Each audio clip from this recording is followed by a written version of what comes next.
Students, we will continue mathematics part 1, chapter number 4, ratio and proportion. Now we will learn operations on equal ratios. Using the properties of equality, we can perform some operation on ratios.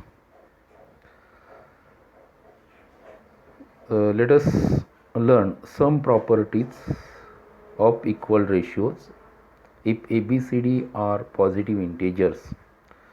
मग आता आपण equal रेशिओच्या काही property या ठिकाणी शिकणार आहोत. First property is invertendo. जर दोन इक्वल रेशिओ दिलेले असतील तर इन्व्हर्टेंडो म्हणजे काय? If A upon B is equal to C upon D हे दोन इक्वल रेशिओ आहेत. Then B upon A is equal to D upon C. म्हणजेच आपल्याला असे दोन इक्वल रेशिओ दिलेले असतील आणि याच्यामध्ये A अपॉन B चा इन्व्हर्स केला म्हणजे तो येणार B अपॉन A, आणि त्याचप्रमाणे C अपॉन D चा इन्व्हर्स केला तर तो येणार D अपॉन C. म्हणजे न्यूमरेटर आणि डिनॉमिनेटर या ठिकाणी चेंज होतात. त्याला इन्व्हर्टेंडो प्रॉपर्टी असं म्हणतात. परत पहा, इन्व्हर्टेंडो म्हणजे if A upon B is equal to C upon D असे दोन इक्वल रेशिओ दिले तर यांचे जर इन्व्हर्स केले म्हणजे डिनॉमिनेटर हा न्यूमरेटरच्या ठिकाणी आणि न्यूमरेटर हा डिनॉमिनेटरच्या ठिकाणी दोन्ही साईडला लिहिला की त्याला इन्व्हर्टेंडो प्रॉपर्टी म्हणतात. सेकंड प्रॉपर्टी जी आहे ती आहे अल्टरनेंडो. अल्टरनेंडो म्हणजे काय असतात पहा. अल्टरनेंडोमध्ये if A upon B is equal to C upon D दोन इक्वल रेशिओ दिलेले असतील, then A upon C is equal to B upon D. बघा या प्रॉपर्टीमध्ये काय सांगितलेलं आहे. या ठिकाणी या दोन इक्वल रेशिओमध्ये A आणि C हे न्यूमरेटर आहे, त्यांचा रेशिओ या ठिकाणी एका बाजूला आलेला आहे, आणि B आणि D हे डिनॉमिनेटरचे रेशिओ हे दुसऱ्या साईडला आलेले आहेत. ते इक्वलच राहतात. त्याला म्हणतात अल्टरनेंडो. अल्टरनेंडो म्हणजे परत एकदा पहा, लक्षात ठेवा. If A upon B is equal to C upon D हे दोन रेशिओ असतील तर A upon C is equal to B upon D येतात. म्हणजे यांच्या न्यूमरेटरचा रेशिओ इज इक्वल टू डिनॉमिनेटरचा रेशिओ येतो. या प्रॉपर्टीला अल्टरनेंडो असं म्हणतात. देन थर्ड प्रॉपर्टी इज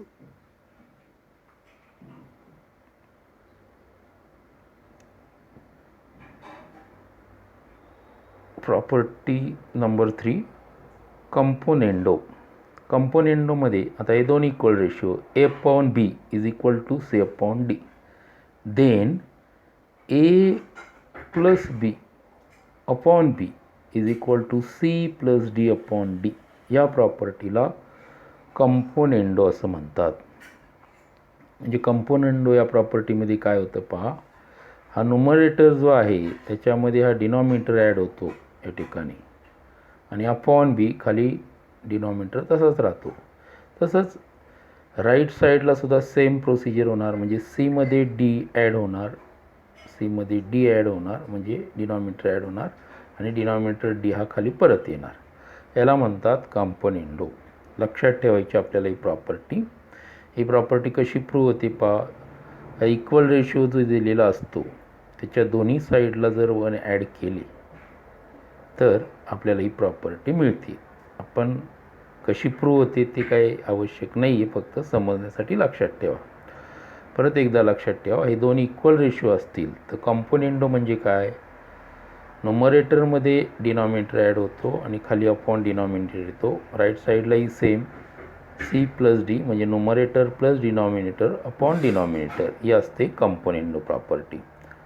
आणि डिव्हिडेंडोमध्ये A सबट्रॅक्शन होते. जर दोन इक्वल रेशिओ असतील, A upon B is equal to C upon D, then A minus B is equal to C minus D upon D. म्हणजे ए मायनस बी आणि upon बी येतो पहा. त्याचप्रमाणे सी मायनस डी आणि अपॉन हा डी येतो. म्हणजे या ठिकाणी थोडक्यात काय, तर डिनॉमिनेटर सबट्रॅक्ट होतो, A minus B upon B, C minus D upon D, अशा प्रकारे डिव्हिडेंड होईल. आणि लास्ट प्रॉपर्टी जी आहे ती प्रॉपर्टी आहे पहा कंपोनेंडो आणि डिव्हिडेंडो. मग कंपोनेंडो आणि डिव्हिडेंडोमध्ये काय, जर आपल्याला दोन इक्वल रेशिओ दिलेले असतील, A upon B is equal to C upon D, तर काय होतं पहा, म्हणजे numerator plus denominator A plus B आणि त्यांची सबट्रॅक्शन खाली येते पहा ए मायनस बी. तसंच हे numerator plus denominator C plus D आणि सी मायनस डी, म्हणजे वरती या दोघांची ॲडिशन आणि त्यांची सबट्रॅक्शन खाली असते पहा. हे पहिला रेशिओ आहे, न्युमरेटर आणि डिनॉमिनेटरवरती ॲड होतो आणि त्याची सबट्रॅक्शन खाली येते. म्हणजे आणि राईट साईडला सुद्धा same procedure, C plus D आणि परत सी मायनस डी, म्हणजे वरती ॲडिशन आणि खाली सबट्रॅक्शन. याला म्हणतात कंपोनेंडो आणि डिव्हिडेंडो. या 5 प्रॉपर्टी नीट लक्षात ठेवायच्या आहेत पहा आणि याच्यावरचे आपल्याला एक्झाम्पल सोडवायचे पहा. आता या प्रॉपर्टीवर आधारित practice set 4.3 question number 1. If a upon b is equal to 7 upon 3, then find the values of following ratios. First, 5a plus 3b,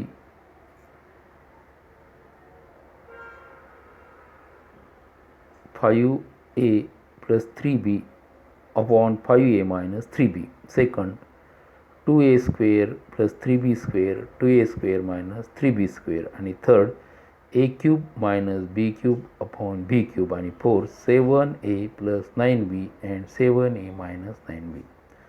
आता properties of equal ratios use करायचे, कारण आपल्याला हा ratio A upon B is equal to 7 upon 3 equal ratio दिलेला आहे आणि त्या रेशिओचा यूज करून प्रॉपर्टीज यूज करायच्यात आणि ह्या 4 व्हॅल्यूज आपल्याला फाइंड करायच्यात, फर्स्ट, सेकंड, थर्ड, फोर्थ. आता फर्स्ट व्हॅल्यू फाइंड करताना आपल्या या ठिकाणी लक्षात येईल पहा 5a प्लस 3b, म्हणजे वरती ज्या 2 टर्म्सची ॲडिशन आलेली आहे त्याची सबट्रॅक्शन खाली आलेली आहे. म्हणजे अशा प्रकारे जर व्हॅल्यू फाइंड करायची असेल तर वर ॲडिशनच्या 2 टर्म्स आणि खाली सबट्रॅक्शनच्या त्याच 2 टर्म असतील तर कंपोनेंडो आणि डिव्हिडेंडो ही प्रॉपर्टी यूज करावी लागते. या ठिकाणी आपल्या लक्षात येईल पहा 2a square plus 3b square, 2a square minus 3b square. या ठिकाणी सुद्धा कंपोनेंडो डिव्हिडेंडो प्रॉपर्टी यूज करता येईल. तिसऱ्यामध्ये आपल्याला a cube minus b cube upon b cube. आता या ठिकाणी पहा डिनॉमिनेटर, या ठिकाणी डिनॉमिनेटर सबट्रॅक्ट झालेला आहे, म्हणजे डिव्हिडेंडो प्रॉपर्टी आहे. सबट्रॅक्शन असेल फक्त तर डिव्हिडेंडो आणि ॲडिशन असेल फक्त तर कंपोनेंडो. आणि हे चौथंही पहा 7a plus 9b 7a minus 9b, ज्याची ॲडिशनवर आली त्याची सबट्रॅक्शन खाली आहे. बघूया आता एक एक एक्झाम्पल कसं सॉल्व करायचं आपण, म्हणजे एक एक व्हॅल्यू कशी फाइंड करायची पहा.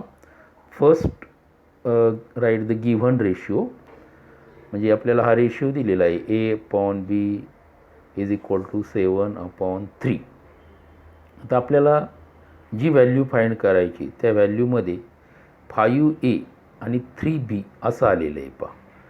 5a म्हणून एला 3ने मल्टिप्लाय करायचं आणि बीला एला 5ने मल्टिप्लाय करायचं आणि बीला 3ने मल्टिप्लाय करायचं आहे.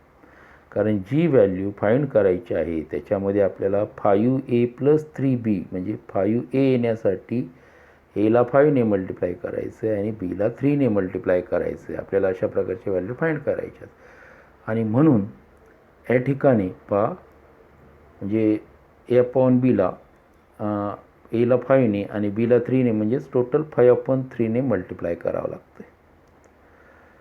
मग राईट साईडला सेम मल्टिप्लिकेशन घ्यायची, म्हणजे मल्टिप्लाय करायचं आहे 5/3नेच. दोन्ही बाजूला 5/3ने मल्टिप्लाय करायचं आहे. पहा, मल्टिप्लाईंग बोथ साईड बाय 5/3. का? तर या ठिकाणी जी व्हॅल्यू फाइंड करायची त्याच्यामध्ये 5a + 3b आणि 5a - 3b अशी व्हॅल्यू आली पाहिजे. म्हणून 5a आणि 3b होण्यासाठी अशा प्रकारे मल्टिप्लाय करायचं असतं. आता हे मल्टिप्लिकेशन केल्यानंतर काय येणार आहे पहा. मल्टिप्लिकेशन केल्यानंतर आपल्याला मिळतील, एला 5ने मल्टिप्लाय केले 5a झाले, बीला 3ने केले 3b झाले. त्याचप्रमाणे राईट साईडला काय येणार आहे मल्टिप्लिकेशन 35/9. मल्टिप्लिकेशन केल्यानंतर आपल्याला हे मिळेल. आता या ठिकाणी आपल्याला ही व्हॅल्यू फाइंड करायची होती पहा, 5a + 3b 5a - 3b, म्हणजेच 5a + 3b करायचे आणि वर ज्याची ॲडिशन आहे त्याची सबट्रॅक्शन खाली, म्हणजे याला आपण कंपोनेंडो डिव्हिडेंडो, म्हणजे या ठिकाणी हा जो रेशिओ आहे त्याच्यावर कंपोनेंडो डिव्हिडेंडो प्रॉपर्टी यूज करायची आहे. आणि मग 5a + 3b आणि 5a - 3b याची व्हॅल्यू राईट साईडलाही सेम प्रोसिजर करायची. पहा, सेम प्रोसिजर करायची म्हणजे काय येणार, 35 जे आहेत ते 35 मध्ये आपल्याला 9 ॲड करावे लागतील आणि 35मधनं 9 मायनस करावे लागतील. 35 + 9 35 + 9 आणि upon 35 - 9 by componendo dividendo property use केली. आता प्रत्यक्ष सॉल्व करून पहा. सॉल्व केल्यावर काय येईल, हे जे आहे ते 5 हे हा पार्ट तसाच राहील, 5a + 3b upon 5a - 3b. आता ही ॲडिशन किती येते, 35 + 9 म्हणजे 44 आणि 35 - 9 म्हणजे 26. आता इथं स्मॉलेस्ट फॉर्ममध्ये लिहा, म्हणजे डिव्हिजिबल बाय 2 आहे. या ठिकाणी 44 म्हणजे 2 × 22 आणि 26 म्हणजे 2 × 13. त्यामुळे 2 कॅन्सल होतील आणि आन्सर येईल 22/13. म्हणजे आपल्याला जी व्हॅल्यू मिळाली 5a + 3b upon 5a - 3b is equal to 22:13. हेच आपण या फॉर्ममध्ये लिहिलेलं आहे पहा, रेशोच्या फॉर्ममध्ये. तर अशा प्रकारे या प्रॉपर्टी यूज करून या व्हॅल्यूज फाइंड करायच्यात. आता सेकंड व्हॅल्यू आपण फाइंड करूया. सेकंड व्हॅल्यू आपल्याला जी फाइंड करायला सांगितलेली आहे ती ही अशी फाइंड करायला सांगितलेली आहे पहा, 2a² + 3b² upon 2a² - 3b². आता या ठिकाणी आपल्याला जो इक्वल रेशो दिला आहे त्याने सुरुवात करावी लागेल. हे गिव्हन दिलेलं आहे आपल्याला पहा, हे दोन a/b इज इक्वल टू 7/3 आपल्याला गिव्हन दिलेलं आहे प्रश्नामध्ये. आता इथं स्क्वेअर लागतात व्हॅल्यूमध्ये, म्हणून स्क्वेअरिंग ऑन बोथ साईड्स, या प्रत्येकाचा स्क्वेअर करायचा पहा. याचा स्क्वेअर करा आणि राईट साईडलाही स्क्वेअर करून घ्या. म्हणजे स्क्वेअर खालच्या स्टेप्सला लिहिले आणि ते स्क्वेअर केले तर काय येईल पहा, दोन्ही साईडचे स्क्वेअर करायचे त्या ठिकाणी. मग ते स्क्वेअर केल्यामुळं हे दोघांचेही जर स्क्वेअर केले तर a² upon b², 7चा square in 49 आणि 3चा स्क्वेअर इन 9. आता आपल्याला जी व्हॅल्यू फाइंड करायची त्यात a² कोएफिशियंट 2 आहे, 2a² पाहिजेत आणि b² हे 3b² पाहिजेत. पहा, ही अशा प्रकारची व्हॅल्यू फाइंड करायची आपल्याला. म्हणजे a² अगोदर 2 आला पाहिजे आणि b² अगोदर 3 आला पाहिजे, जी व्हॅल्यू फाइंड करायची त्यानुसार. आणि म्हणून आपल्याला काय करावं लागेल, a² 2ने मल्टिप्लाय करावं लागेल, b² 3ने. बघा, a² 2ने आणि b² 3ने, म्हणजेच कशाने टोटल मल्टिप्लाय करावं लागणार आहे आपल्याला, a² अपॉन b² इंटू 2/3. मग राईट साईडलाही त्याच नंबरने मल्टिप्लाय करावं लागेल, म्हणजे 49/9ला इंटू 2/3, दोन्ही बाजूला सेम नंबरने मल्टिप्लाय करायचं. आता मल्टिप्लिकेशन काय येईल पाहूया आपण. ही जर मल्टिप्लिकेशन केली तर आपल्याला मल्टिप्लिकेशन मिळणार आहे 2a² upon 3b² is equal to 98/27. आता आपल्याला या अशा प्रकारची व्हॅल्यू फाइंड करायच्या. म्हणजे 2a² मध्ये 3b स्क्वेअर ॲड करायचे तर त्याची सबट्रॅक्शन खाली करायचीच. म्हणजेच कंपोनेंडो आणि डिव्हिडेंडो ही प्रॉपर्टी यूज करायची आहे. मग राईट साईडला सेम प्रोसिजर करावी लागते. 98 मध्ये 27 ॲड करावे लागतील आणि 98 मधनं 27 मायनस करावे लागतील. म्हणजे ही यूज प्रॉपर्टी केली की आपल्याला काय व्हॅल्यू मिळेल पहा. आता ही साईड अशीच राहणार पहा, कारण हीच व्हॅल्यू फाइंड करायची होती. 98 + 27 मिळतील 125. 98 - 27 मिळतील 71. म्हणजेच आपल्याला रेशिओ मिळाला 2a² + 3b² upon 2a² - 3b² = 125:71. बघा अशा प्रकारे प्रॉपर्टीज करून आपण सेकंड व्हॅल्यू काढली. आता थर्ड व्हॅल्यू काय विचारली आपल्याला पहा. थर्ड व्हॅल्यू आपल्याला हे फाइंड करायला सांगितलेलं आहे. a³ - b³ upon b³. म्हणजेच हा b³ जो आहे या ठिकाणी सबट्रॅक्ट होतो आहे, म्हणजे ही डिव्हिडेंडो प्रॉपर्टी. आता कसं सॉल्व करावं लागेल पहा. First write the given a/b, जी गिवन दिलेलं आहे पहा. a/b = 7/3. प्रत्येक वेळेस आपल्याला रेशिओने सुरुवात करावी लागणार आहे. नंतर मग आता इथं व्हॅल्यू फाइंड करताना त्यात क्यूब आले पाहिजेत.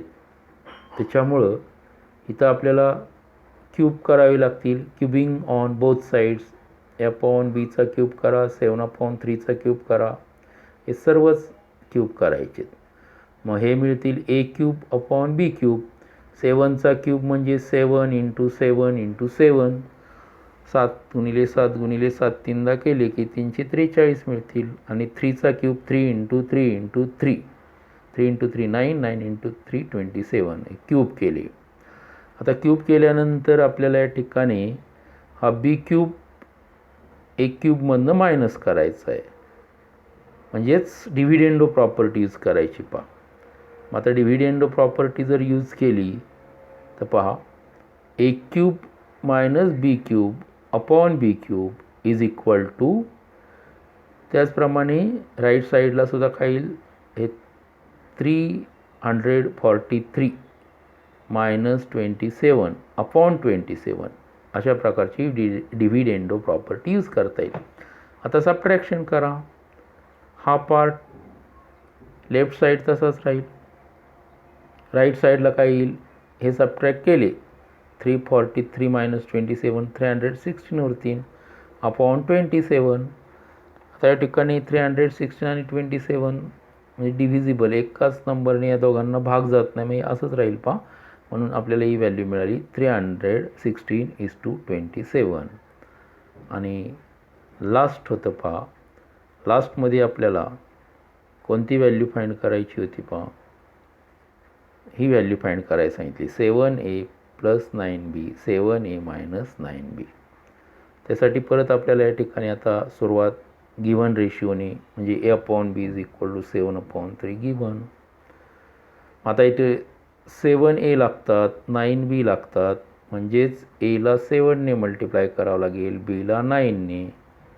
म्हणजेच आपल्याला लेफ्ट साईडला 7/9ने मल्टिप्लाय करावं लागेल.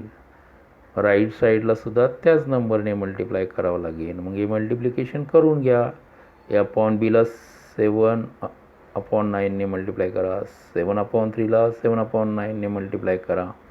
मग हा प्रॉडक्ट काय येईल, 7 × a 7a आणि डिनॉमिनेटर येईल 9b. या ठिकाणी 7 × 7 49, 3 × 9 27. आता आपल्याला जी व्हॅल्यू फाइंड करायची होती ती व्हॅल्यू अशी पहा, 7a + 9b 7a - 9b. म्हणजेच वरती ज्याची ॲडिशन आहे त्याची सबट्रॅक्शन खाली. म्हणजे कोणती प्रॉपर्टी आहे, कंपोनेंडो आणि डिव्हिडेंडो. कंपोनेंडो आणि डिव्हिडेंडो दोन्ही बाजूला यूज केली म्हणजे 49 मध्ये 27 ॲड होतील आणि 49 मधनं 27 सबट्रॅक्ट होतील डिनॉमिनेटरमध्ये. आणि मग ही ॲडिशन काय मिळेल पहा, आपल्याला मिळतील, हा पार्ट तसाच राहील पहा. हीच व्हॅल्यू फाइंड करायची. = काय मिळेल, ही ॲडिशन येते 76 आणि सबट्रॅक्शन येते 22. आता रिड्यूस फॉर्ममध्ये लिहा. 7 46 डिव्हिजिबल बाय 2 आहे, म्हणजे 2 × 38 आणि 2 × 11. मग 2 हा कॅन्सल होईल आणि आन्सर मिळेल 38/11. मग हा रेशिओ आपल्याला काय मिळाला? 7a + 9b upon 7a - 9b is equal to 38:11. अशा प्रकारे आपल्याला या व्हॅल्यू फाइंड कराव्या लागतात. आता क्वेश्चन 2मध्ये पहिला पार्ट नीट समजून घ्या, म्हणजे सेकंड, थर्ड, फोर्थ हे आपण व्हॅल्यूज फाइंड करू शकतात. कारण a/b असा रेशिओ दिला तर प्रॉपर्टीज करून अशा प्रकारच्या व्हॅल्यू आपण वरती आता फाइंड केलेल्या आहेत. त्यामुळं फक्त इथलं फर्स्ट पार्ट समजून घ्या.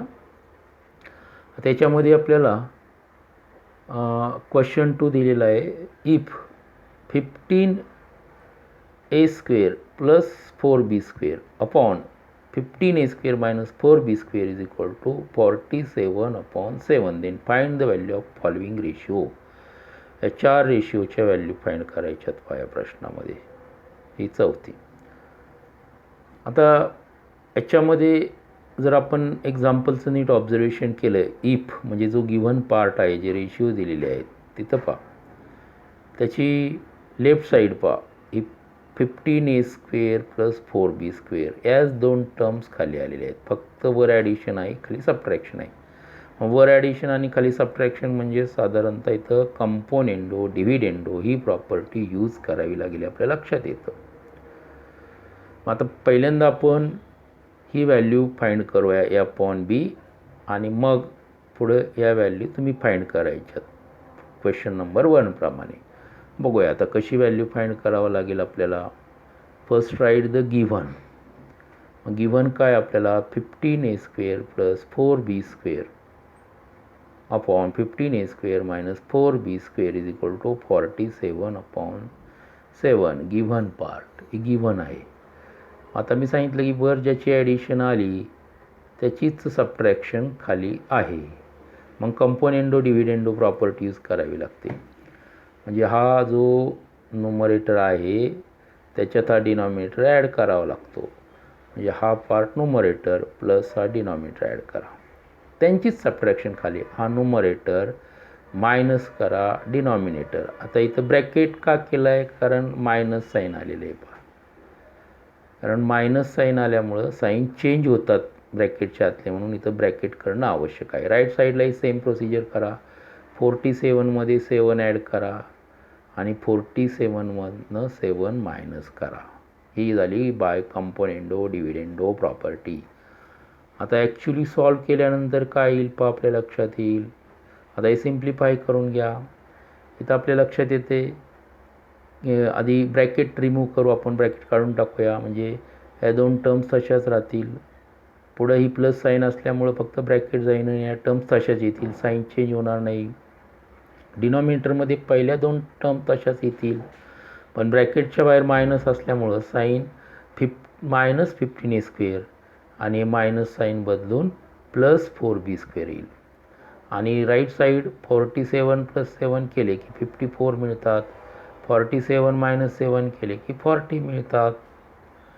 आता या ठिकाणी पहा, 15a² आणि 15a² हे सिमिलर टर्म्स आहेत. यांची ॲडिशन होईल 13a² आणि 4b² - 4b² 0 होतील. तसंच डिनॉमिनेटरमध्ये पहा, 15a² - 15a² 0 होतील आणि 4b² + 4b² म्हणजे हे टोटल येतील 8b². आणि राईट साईडला 54/40. आता या ठिकाणी राईट साईड स्मॉलेस्ट फॉर्ममध्ये आपल्याला लिहिता येईल.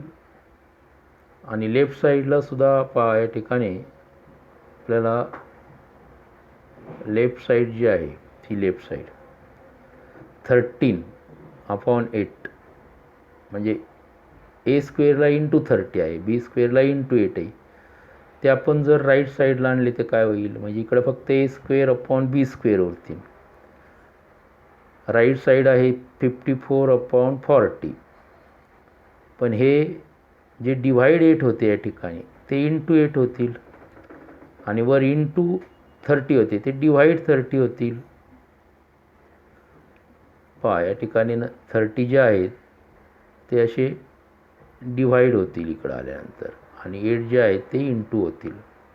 तर अशा प्रकारे ही स्टेप्स आपल्याला फाईंड करता येईल. पहा आता या ठिकाणी स्मॉलेस्ट फॉर्ममध्ये जर आपण लिहिलं म्हणजे ए स्क्वेअर अपॉन बी स्क्वेअर, तो काय येणार आहे आपला ए स्क्वेअर अपॉन बी स्क्वेअर.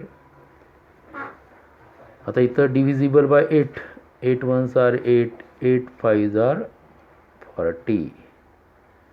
त्याच्यानंतर परत इथं 54 आणि 30ला डिव्हिजिबल आहे पहा, म्हणजे 6ने डिव्हिजिबल आहे. 6 5s R 13 and 6 9s R 54.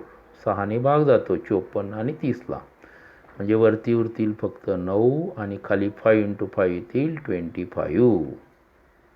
9/25 हे स्क्वेअर आहेत. पहा ए स्क्वेअर अपॉन बी स्क्वेअरची व्हॅल्यू आली 9/25. तर स्क्वेअर रूट घ्या, taking positive square root of both sides. एचं स्क्वेअर रूट ए मिळेल, बीचं स्क्वेअर रूट बी मिळेल, म्हणजे स्क्वेअर जातील डोक्यावरचे. 9चं स्क्वेअर रूट 3 मिळेल आणि 25चं स्क्वेअर रूट 5 मिळेल आणि आपल्याला ही व्हॅल्यू मिळेल A upon B is equal to 3/5. मग आपल्याला ही व्हॅल्यू फाईंड करायला सांगितली होती. पहा A upon B is equal to 3/5 आणि therefore A is to B किंवा A upon B is to 3:5. आता पुढच्या व्हॅल्यूज क्वेश्चन 1 प्रमाणे मिळेल आपल्याला. आता हा रेशिओ फाईंड झालेला आहे A upon B is equal to 3/5. मग आता आपल्याला क्वेश्चन 1 प्रमाणे बाकीचा भाग सोडवायचा आहे, प्रॉपर्टीज यूज करायचे आहेत आणि ते तुम्ही कंप्लीट करायचे.